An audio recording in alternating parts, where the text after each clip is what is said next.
Looking to connect to other Overwatch players just like you? Be in the know with the latest news around the game and the league? You're in the right place. Welcome to Overwatch Recall, connecting you with Overwatch podcasts. With your host, Glen Totemlydrunk Smiddy.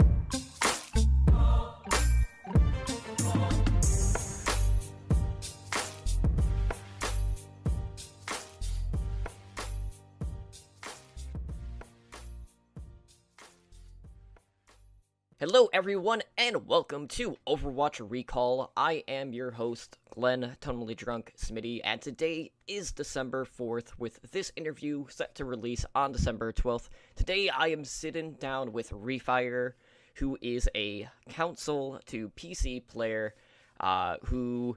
we've already been talking quite a bit already about, our Lord and Savior Brigitte in the current state of Overwatch and how that's fantastic. But how are you doing today, REF1RE? I'm doing pretty good today, man. How about yourself?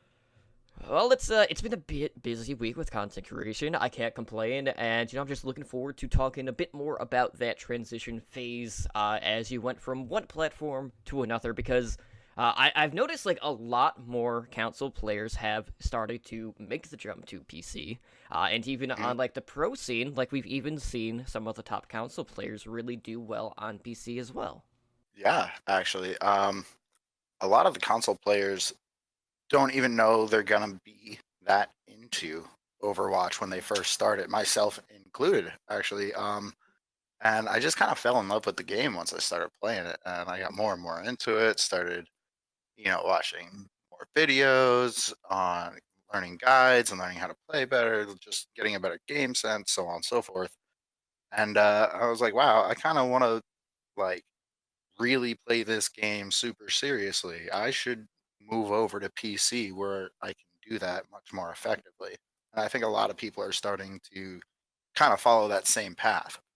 Yeah, so, looking back at your gaming background, Blizzard does have a number of titles, and, did you start as a console player just in general, or, have you been a PC gamer prior? Well, when I was really, really young, maybe like 10, 11, 12, I was playing some games I'd find online. I think I ended up finding like WoW for a while. I know I was doing RuneScape. But as I got older, I got more into other things, kind of fell off of the PC.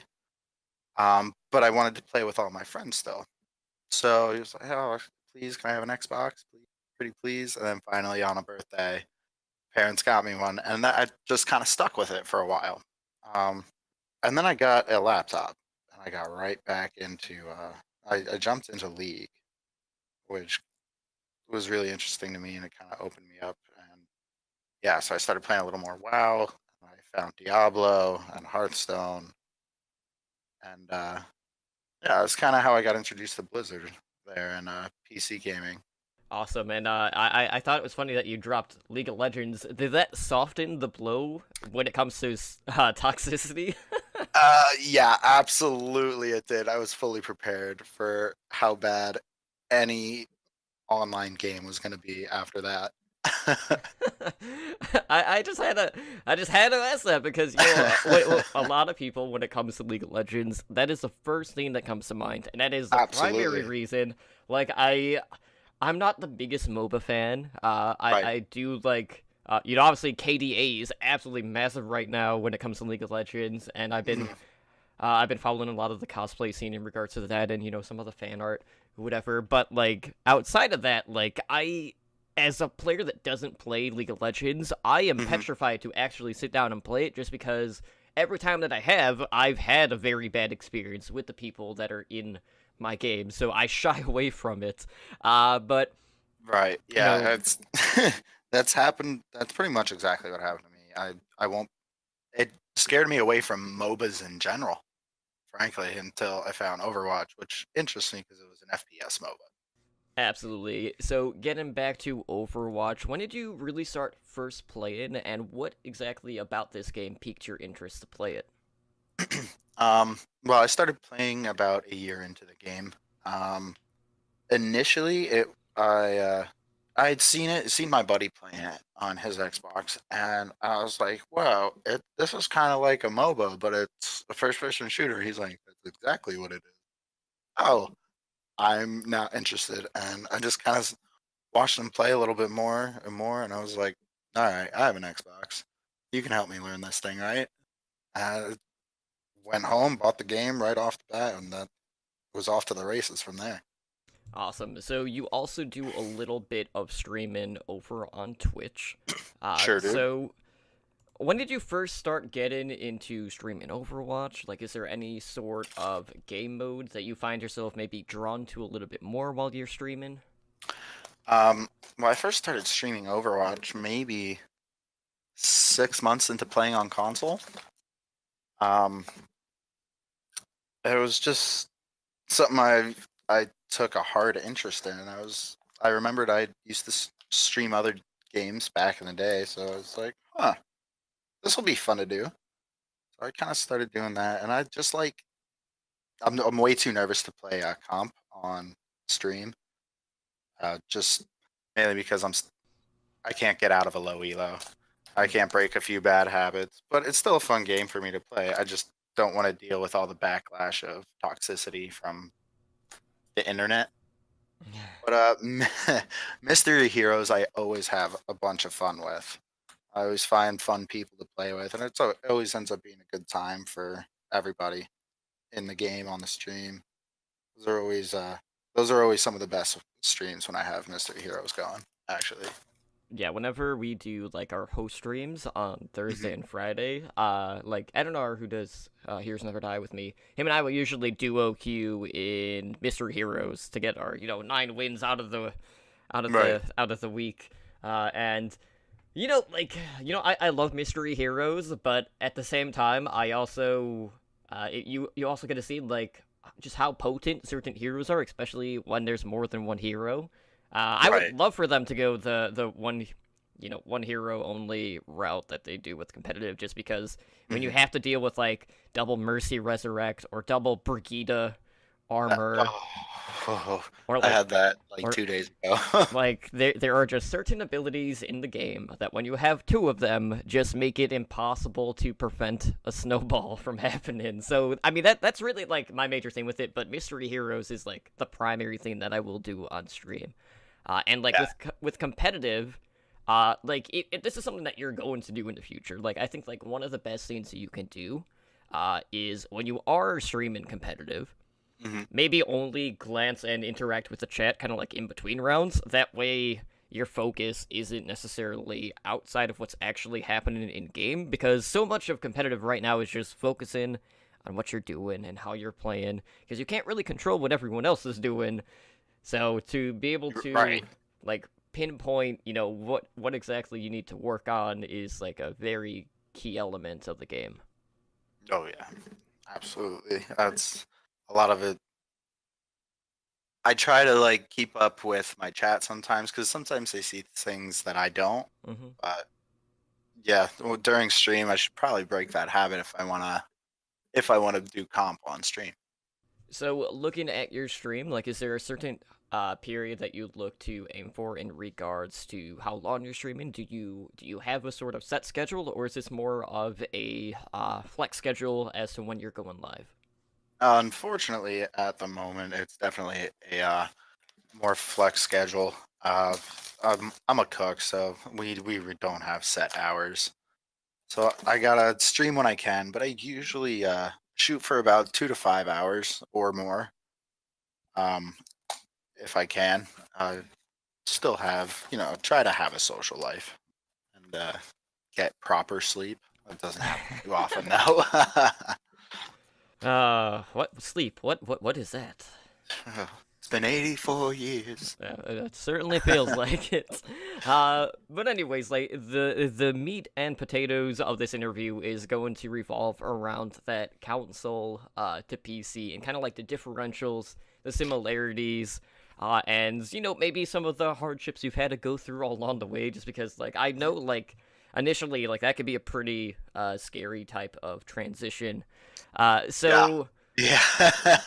I was actually pretty nervous to start my first match. I was scared to see how I was gonna do. So let's start talking about like the console experience. Mhm. So something that I have noticed is whenever I go from playing on PC to on the PS4, which granted is maybe once in a blue moon, Mhm. the game just feels sort of different. There are Yeah. certain aspects about the game, whether it is the communication, the heroes getting played, to just how maybe the game feels like a little bit slower when it comes to console play. For Yeah. you, like, what does the game feel like compared to, say, PC? Um. Well, it actually seems you're definitely right. It seems much slower to me.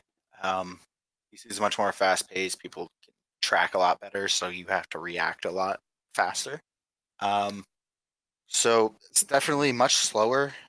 Um, I feel like it's a little bit more of a relaxed and level playing field. We're all running 30 FPS. It's not a not everybody has like different controllers. Like you might have a slight advantage with an elite controller on Xbox as opposed to like or normal controller, but it just seems to be so much more of a relaxed experience on console for me, at least.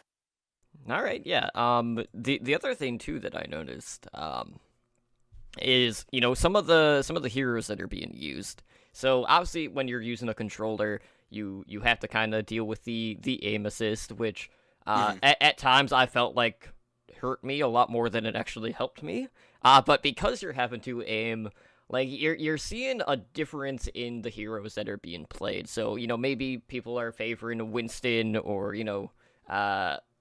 like Symmetra at times back when she didn't have to do as much. But I haven't really been on PS4 since her Hmm. her whole rework, so I don't know if that's changed. But in regards to hit scan, there were a lot less hit scan players using a controller on console than say what you get to see on PC. And a lot of that is just due to the fact that one, they have a harder time hitting things just because you're having to use both thumbsticks and you have to slowly turn, and Hmm. the movement when it comes to the aiming is a lot more unforgiving when it comes to using a controller than say Yeah. a keyboard and mouse. Yeah. What I've found on Xbox is if you encounter a hit scan and a good hit scan, more often than not, they have an elite controller, so they can fine tune their turning and slow it, and they can do some weird stuff with that elite controller and those extra buttons, and it just makes it a lot more viable for them to play something that can put out damage if you can fine tune your aiming like that. But if there's not that sort of control, and those things are expensive, not everybody has that money. So usually, yeah, there's a huge influx of characters like Moira with her auto lock and a lot of things that just don't really need much aiming. Junk. Oh my god, Hmm. people fight over junk in on Xbox anyway. Yeah, I know that was definitely some of the experiences I was going through too. Junkrat would always be one of the first DPS getting picked. And even for like hit scan, I would like never really see snipers. I would see like a good amount of Soldier 76 if it was hit scan. Hmm. But it just seems like there are like these little nuances within the game that feels a lot harder to deal with when you're playing on PS4 or Xbox. And like whenever I would run into a tracer player who Hmm. might have more abilities to kind of like try to control overall, but like trying to deal with like the tracer gnat, as a lot of people like to call them, when they're just like blinking around everywhere and just being annoying, is a Yeah, lot harder to deal with when you factor in the slow turns of the controller. yeah, yeah, absolutely. I find an effective tracer on the enemy team is just the biggest pet peeve on a console, especially on console. I'm main support, and so they're always coming for me, and then I have to be that guy and switch to Brig, take care of it, and nobody likes me then. much like the rest of the Brigida one tricks that are in the game right now. I mean, there's a whole movement on social media and on the competitive Overwatch Delete Reddit. rig. Yeah. Heck, there are even pro players using that name in Contenders China. Yeah, I saw a few pro players tweet out like they changed their alt account names to Delete Rig or something. I thought it was hysterical. Absolutely.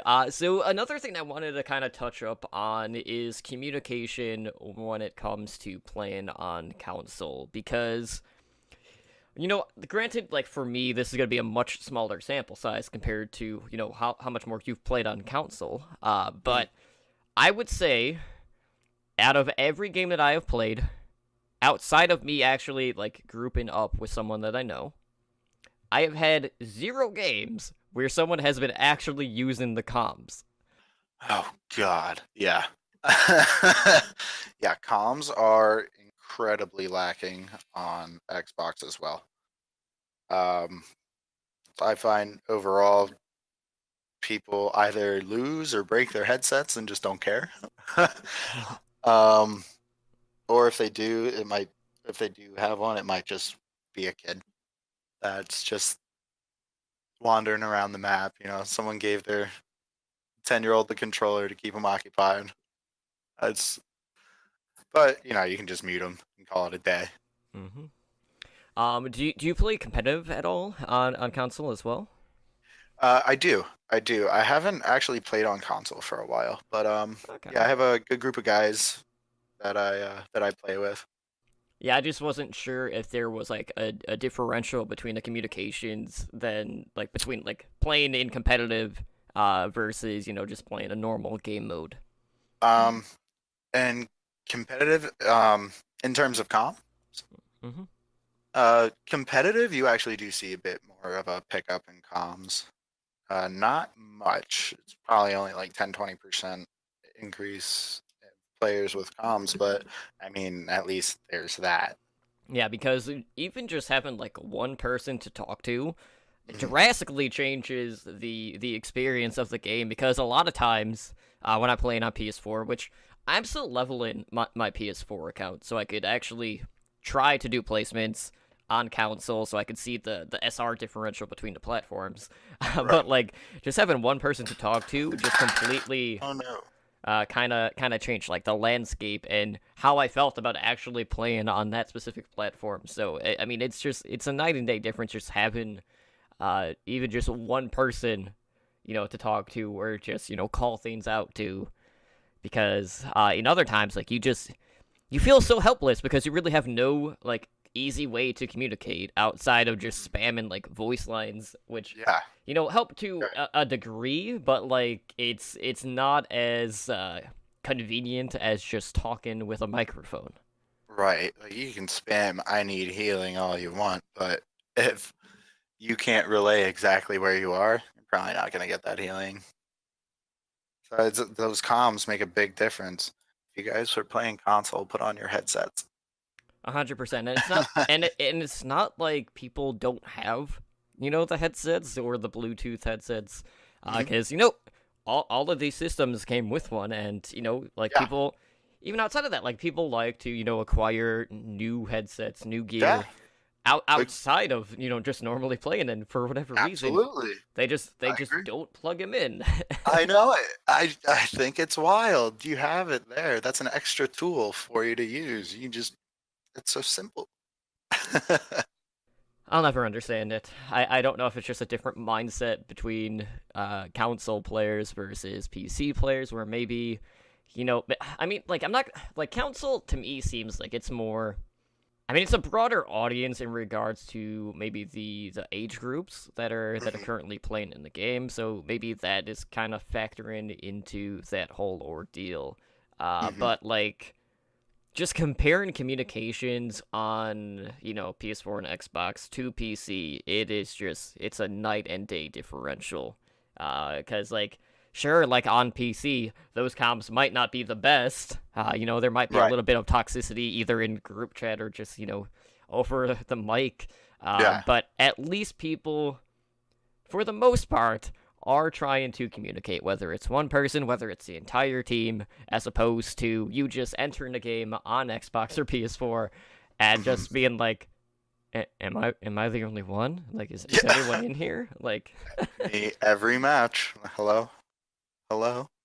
It's nothing ever. It's funny, but you make do with it. I feel like most of it, a lot of people have a more casual approach to gaming on console, I believe. So they really just don't feel the need to put in the extra effort. They're just there to maybe unwind after a day of work. which is completely understandable. And what better way to do that than by playing an FPS game? Absolutely. Because like really, like you just insta-lock Brigitte, and then you just make the other team's life just miserable, and that just makes you feel so much better. Oh, absolutely. Just smack up the enemy team's line, and you'll just feel better about a bad day. Mm-hmm. Absolutely. So let's talk a little bit about your overall PC experience and kind of like that transition period from moving from playing on Xbox to PC. So as we noted, like we've noticed like a big uptick in regards to people that are making the shift to PC. Right. And early on, like a lot of people are very hesitant to make that move just because they are so used to playing on a specific platform. So that being said, there are hardships kind of along the way because there is like this period where you're just getting used to the controls and the feel of the game. So Right. For you, what do you think was some of the hardest things about making the move to using a keyboard and mouse? So, because the move was so recent, it's been about 3 years since I've touched a game with a keyboard and mouse, and so fine. The readjustment wasn't too hard. I'm still kind of getting there and like fine tuning keystrokes, but otherwise it's fine tuning everything. I think there's so many more things for you to fine tune on PC than there is on Xbox or PlayStation. Okay. Yeah, I know like when I was playing on PS4 too, like when I go into like the hero options, I was having to do a lot of fine tuning in regards to like sensitivity, and things Right. like that. Did you kind of have a similar experience on Xbox, and did some of those things also reflect on that transition phase when you moved to PC? So on Xbox, I actually played with a rather high sense. Um, I just got really.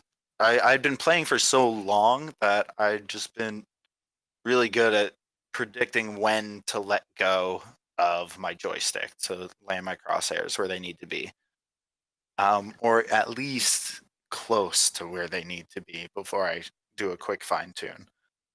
So that I never really I don't think I really ever had to fine tune my sensitivity really on console. Mainly because I've just been playing console for years, so it's just natural for me at that point. Um, so moving to PC, sensitivity was 100% like the biggest change for me. I had to I had to go find videos on how to get the right sensitivity with the right DPI with my monitor, and then I had to fine tune each hero for how I use them and how they can be used and so on. That was the most time consuming thing for me in this whole switch. Got you. So at this point, like, are you maybe catching up to the level that you are on Xbox? Like, are you competitive ready on PC as well? Um, so it 2 weeks into playing the game on PC before even finished fine tuning everything, even finding my sensitivity, I was like, yeah, I'm gonna send it. And I actually ranked higher on PC than I did than I ever have on console. Not that that's very high. It's it's not an achievement by any means, but for me it is. So I was pleasantly surprised. But then you go in mid low gold, and then you might have somebody that might not know the game, or you get a couple throwers, and now I'm like mid silver, too scared to go back. That's very curious because like I just have this feeling like when I play on console, just because like I don't really use the controller all that often. Like I'm just curious, like okay, like even if I shift my hero pool, to maybe someone that's a bit more forgiving, like is that going to be enough to kind of counteract the the unfamiliarness of using a controller? So like when I get to 25, I just want to see like can I match what I normally get on the PC ladder? But like just based off of that, like I am not feeling too confident. So what I found to be my most effective hero on console was Moira. hmm And like, yeah, I mean, I played her from the day she came out. I was all about her. My whole family is a huge, like, very Irish family. So I was like, oh, an Irish character. I have to. And so I was hooked day one. And I think within a week, I had like dozens and dozens of hours with her. It was bad. So I learned it really quickly, and I learned how to become effective with her. And then I watched a lot of pro guides, and because you don't need super precise aim with her, you can be so effective with her with a controller if you can just get your aim within a few fractions or a few pixels of where you want to be. Your beam's going to lock on regardless, so you can get that damage out, you can get those heals out without having to be insanely precise. And that also allows you to put more attention on other things. Like, you don't have to focus on aiming as much, you can put your focus elsewhere, like positioning, so on and so forth. That is good to know, because I'm trying to think like how long it's been since the last time I was on PS4. It's been a while, but something that I noticed. So like when I first played on PS4, I was like, okay, let me start with trying to play the heroes that I would typically play on PC. Hmm. So in my case, that would be for tanks like Winston and Diva. Hmm. For DPS, I'm usually playing Pharah if I'm doing projectile. And with the controller, that was definitely a tricky hero to play just because of the whole, flying in the air mechanic and me not being able to turn as fast and really maneuver freely as much as I could in the air on PC. And then, with the support line, normally I would play like Mercy or Lucio, Zenyatta. And for the most part, like out of Hmm. every role in the game, the support felt a lot like closer and a lot even compared to the two playing experiences, Hmm. which I thought was very peculiar. So I did see kind of like a shift in the heroes that I would play outside of the support line, Hmm. which I thought was interesting, just because I mean maybe it's just that you're not having to use the stricter aim Right. with like Mercy, obviously, because it's Right. just bunch of beams unless I'm going Valk and going Yeah. battle Mercy. Yeah. Yeah. Um, yeah. I've found my hero pool is so drastically different on PC. Um, like I said, on console, I'm a support main. Um, I can be super effective there, but maybe as a Ryan, nah, nope, no good. Uh, um, now on PC, I seem to be doing much better with tanks. Zarya has been my favorite for like this past week. I've just been so aggressive and in people's faces with her and just melting things left and right. And I, I would I tried doing it on Xbox maybe like a month ago. Nope, not a thing. And it's just and Diva. I'm having so much fun playing Diva, and on console, I just she requires such fast and precise turning when she's like zooming around the map and trying to eat a Pharah ult or something, and I just really cannot do that on console. But I find being able to just throw my arm around with my mouse to do the aiming, oh, so much easier. And I'm just so much more effective with her on PC than I am console. So I've been shifting more away from support unless it needs to be played, then I'll fill. But if I can snag a tank spot, that's where I'm having the most fun nowadays. Unless you're playing main tank, and then you deal with all the sunlocks, the hacks. I just I just go Orisa. I don't even try Ryan anymore. Why do it when you could just fortify, off Yeah, cooldown? exactly. Exactly. That's my main tank go to. Oh, I love that. Yeah, like it's interesting because like with you, like you kind of had like the opposite experience with me when it comes to the heroes that you play with the Really? controller. Yeah, so outside of the supports that felt like a natural fit, I actually felt pretty good about the tank line. The only like major adjustment I had to do dealt with the sensitivity on Winston, especially. Hmm. Just because, I felt like just with the base settings, he turned way too slow, and it was pretty much the same case with Diva. But, Yeah. Yeah. playing Reinhardt, especially, like, not really. Like, even if I was just being, a meat shield, and just Yeah. trying to, swing away and, like, work, like, try to get poke damage by just playing the corners, like, I felt Right. pretty good with Reinhardt. So, it is interesting that, coming from, kind of like the opposite ends of the spectrum, when it comes to where we started, that we have completely different approaches to some of the stuff that we have been playing. So that's very Yeah. interesting. Maybe I should go in and fine tune my heroes on console. Maybe I'll see a difference. Yeah, who I knows? mean, like because I'm things can sure I'll see a always change. difference, actually. That'd be not a half bad idea. So with that being said, obviously, like right now, there's been a lot of talks in regards to game balance. Most of which, as we talked about pre-show, kind of revolves around one distinct character in the game.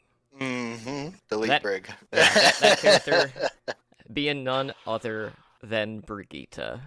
So Yes. we've seen some recent changes on the PTR, Hmm. which we talked about. So for those that haven't been paid attention to the balance changes that are up to test, basically what they did is they nerfed her shield bash damage from 50 to 5. So effectively that makes it so you can't just like shield bash or tracer and then whip shot her and then flail once to like delete her from the game entirely. They also made it where your shield bash can't go through shields, so kind of like it lowers her effectiveness against like an enemy Reinhardt. But to kind of like counterbalance this, they basically increase the overall healing that she provides to her team, which puts her more in that support category rather than just being this armor provider. But at the end of the day, like when we kind of look at the current landscape, which I know can kind of like change, kind of like across the competitive tiers. But for the most part, like we do see a lot of triple tank, a lot of triple support. And the changes that are on the PTR is only going to give that type of composition more survivability, as we talked about, which a lot of people are kind of freaking out about. So like as of right now, in its current iteration, how are you feeling about Brigitte as a character? And I want to get your just general thoughts on the current landscape of the meta within Overwatch, whether it is, PC specific or maybe like differences in the meta when it comes to playing on Xbox, things like that. So I'm glad to see the end of the Bash Shatter combo, because Lord was that annoying. But yeah, you're absolutely right. She's about to be more viable, and it's gonna be or a more viable healer with, and it's gonna be a nightmare to deal with, even with the nerfed Bash. But overall, at least with in regards to the overall state of meta right now, um, I feel like it's definitely catered a little bit more towards PC, especially with the Overwatch League growing more and more this year. We have whole bunch of new teams and stuff. They want to make sure. I feel like they want to make sure it's going to be a good meta for them to play with, for everybody to enjoy. Granted, we're all going to enjoy it nonetheless, but yeah, I feel it's definitely more PC oriented in regards to the overall meta. Now, getting more specific on Xbox, yeah, I feel like there's not much that how can I put this? The meta works, like the overall meta works on Xbox, but you will most likely never see it implemented well by players. The, well, by the overall majority of players. I don't want to throw a blanket statement on everyone.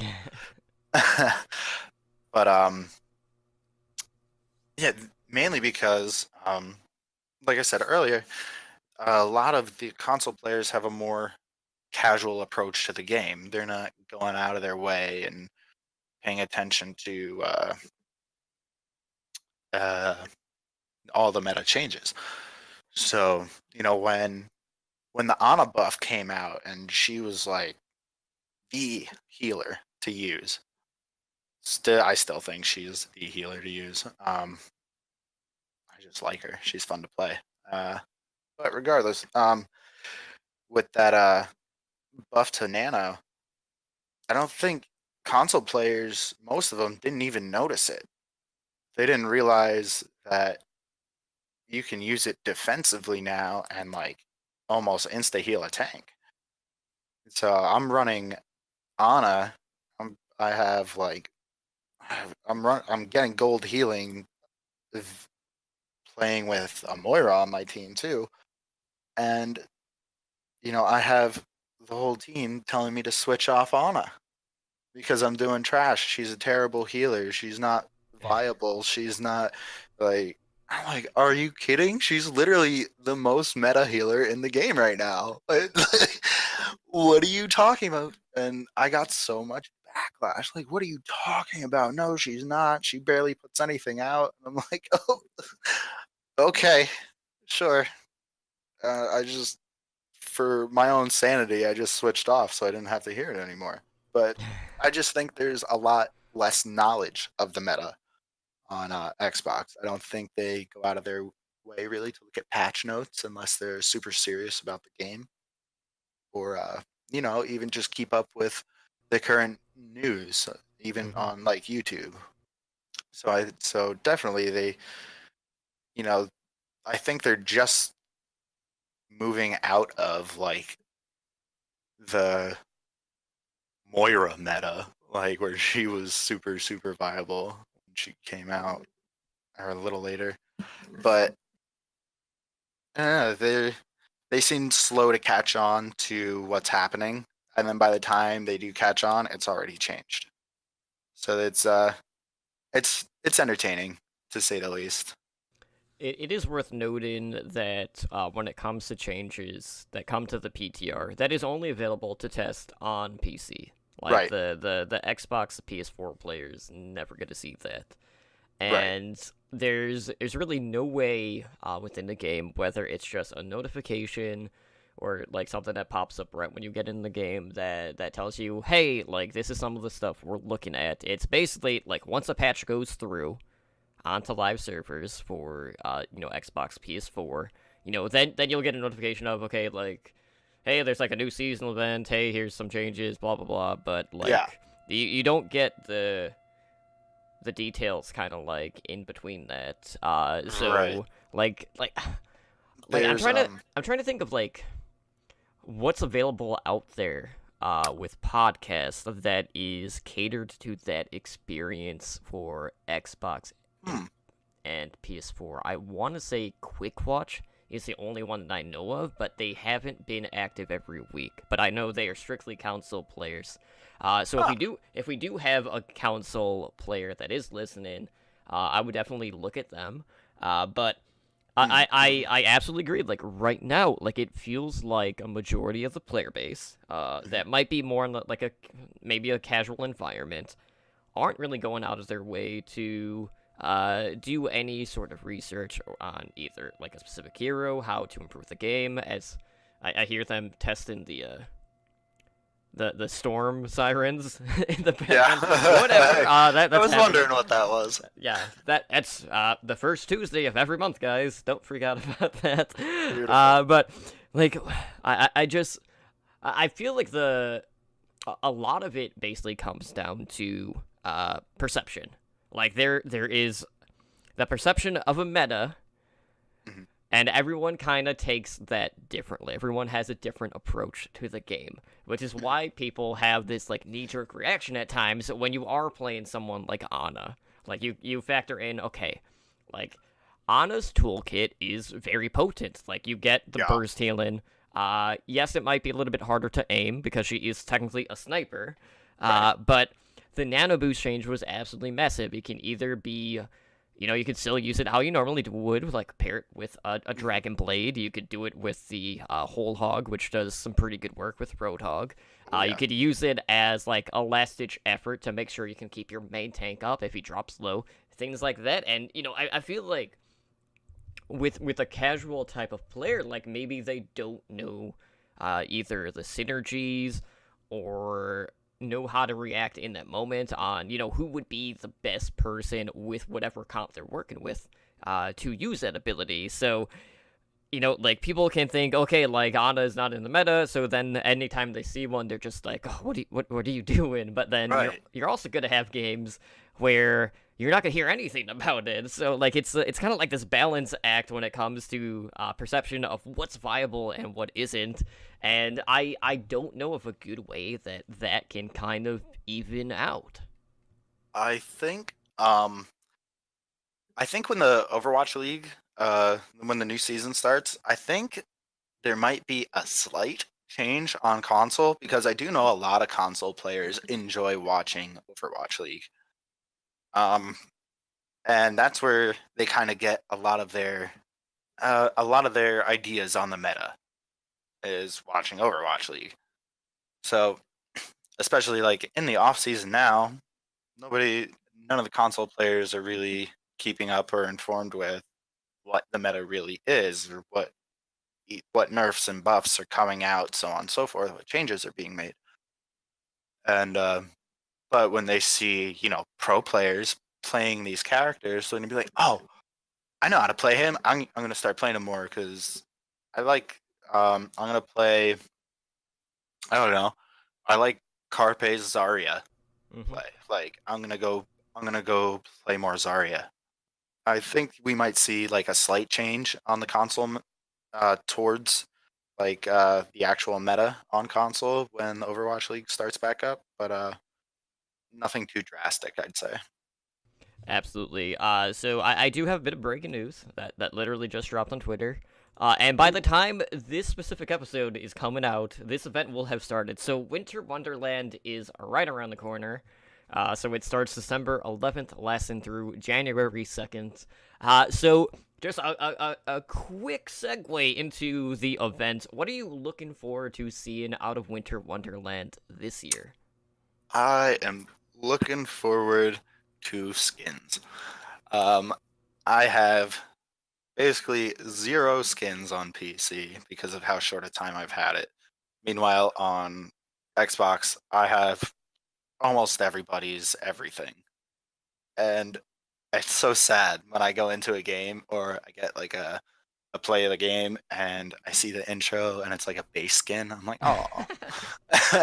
So like I went out of my way to buy like a lot of Philly Fusion skins. It's around, that's where I'm from, that general area. So I kind of have to be a fan. Like it's like being an Eagles fan. You kind of have to. Yeah. So I'm definitely really excited for some more event skins, and super excited for the Yeti hunt. That's always fun for me. Yeah, between the Yeti hunt and May Snowball Offensive, I really only dabbled in one of those outside of the initial win to get the loot box. Like the Yeti hunt between the two had been the one that I spent more time in, but Yeah. like I'm not like the biggest fan of either one of the arcade games. Yeah. So I liked playing Winston in the Yeti Mhm. hunt. That was my favorite. But yeah, no, the snowball fight, I just got wrecked all the time. So I'm maybe it'll be different this year now that I'm on PC. So we'll see. But I don't know. I feel like I'm still gonna get wrecked. But definitely for the loot boxes, I spend more time in the Yeti hunt too. 100%. So, with that being said, guys, I do want to thank RE1RE yet again for sitting down to talk about his console to PC transition in Overwatch. So, RE1RE, before we head out, why don't you let our listeners know where they can get a hold of you, whether it's on social media, your Twitch, YouTube if you dive into that, things of that nature. Sure. So you guys can find me on Twitter at REFIRE, REF1RE. You can. I usually tweet out when I'm going live since I don't really have a set schedule, and I will tweet again when I am live with a link, so you can just click it, come on over there, or you can just give me a follow on Twitch. That'll tell you, and that is twitch.tv/REFIRE OFC. REFIRE, of course. And REFIRE is spelled as usual REF1RE. And otherwise, I really try to stay away from social media. I find I spend too much time on it, and I'm less productive. Aren't we all when it comes to social media? That's definitely something that can sidetrack you all day. So thank you again, REFIRE, and I look forward to following you as you continue to dive further into the PC side of Overwatch. Best of luck growing your content, and I will talk to you soon. Thank you so much for having me. Thanks so much for listening to this episode of Overwatch Recall with Glen, Totemlydrunk, Smiddy. For more great content and to stay up to date, visit OWLNshow.com and on Twitter at OWRecall. We'll catch you next time.